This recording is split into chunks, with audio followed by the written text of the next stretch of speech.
Hello, Richard from Beyond College Success, and today's topic is mastery, the path to mastery as applied to you, a college student. Just as I was preparing my material for this week, I started thinking about the reason why you go to college and spend 4 years in that cape.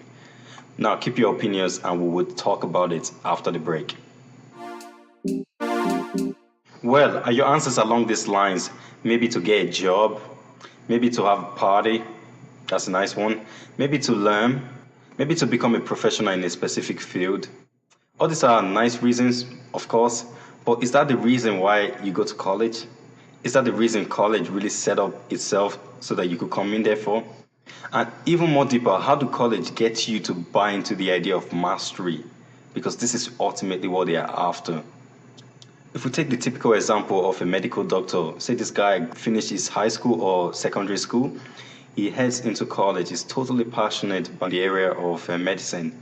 So he comes to college with the tools and resources that are available in college, he's able to, grow himself a little bit, understand about the field. That's the whole point of college, right? Fundamentally, that's the whole point of it. Because if you remove that, there's no way a medical doctor, an engineer, a lawyer would be able to function in the real world. It just simply would not work. So that's what I would argue the main purpose of going to college. And this is the reason why college keep you there for 4 years, so that you can master a specific field. Now, of course, I know not everybody find their area of studies quite interesting, but we'll deal with that later on in this video. But really, it all boils down to the idea of 10,000 hours. College give you 4 years so that you could at least put in 10,000 hours in order to become competent in that area. So that's how that 4 years could be explained, at least in my mind anyway. It makes sense. Research have shown that it takes 10,000 hours of deliberate practice in order to become good at a specific field. So that's how I came up with my own conclusion. Moving further, we're going to define what mastery is. Mastery starts from the inside. You have to decide that you want to become a master, and you also have to decide that you want to stay on the path of mastery. Mastery is essentially when you undertake on an activity, but with time, it becomes easier and more pleasurable through practice. So as applicable to your career right now, or your degree, it will be that you start this degree and you might be daunted at first, but it really does get easier with time and practice. So why do you want to get on the path of mastery? Really, what I'm encouraging here on this YouTube channel is for you to take something seriously in your life so that you could really produce the best. And this is essentially what mastery does. You become good at a specific field that you just produce so much of an excellent result. And have you ever noticed people who do their job to some excellent level?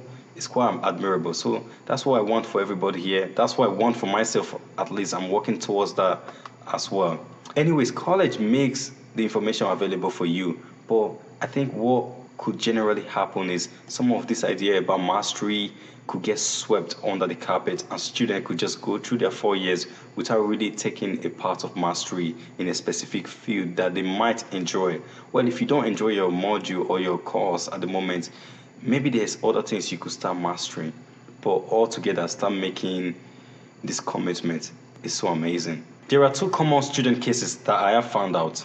Now, the case one is when the students do not find their degree enjoyable. By enjoyable, I really mean, how do we blend the gap between your college experience and your college work being a grind and actually being more pleasure? So we want to blend that gap so that you don't feel the need of college being a chore, okay? So that's what I mean by that. And case two is when the student actually finds college enjoyable and finds his degree enjoyable, but still, because he lacks the understanding of mastery, can't really capitalize and understand what it takes to really create that dynamic career and really master the career if that's something he or she wants. Also, for case one, if you do not find your college degree interesting at the moment, you could consider switching major.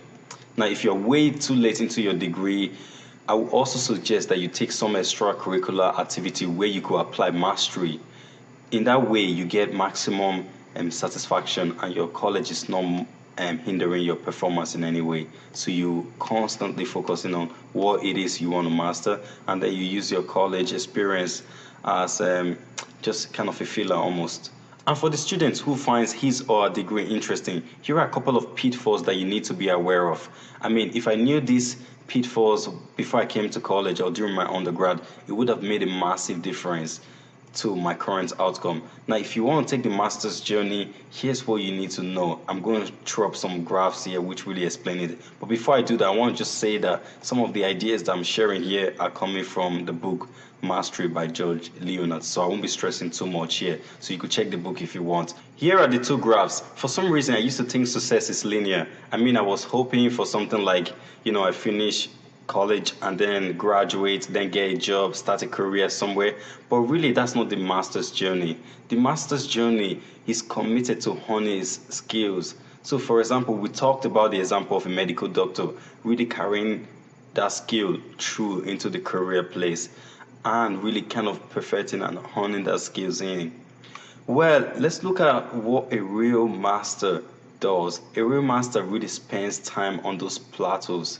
He spends time where there's no immediate results and is quite content in spending those times there. So don't be beating yourself up if you are not getting things done at the moment. Just stay calm. Eventually it's gonna come. Okay, I think that's it for this video now. Please make sure you subscribe to this YouTube channel and check other videos that I have going. Really, Facebook and YouTube are the only two places, at least for the meantime, that I'm putting out some of my content. All right, I think that's it for this week now, and I shall see you later on. Goodbye for now. Take care.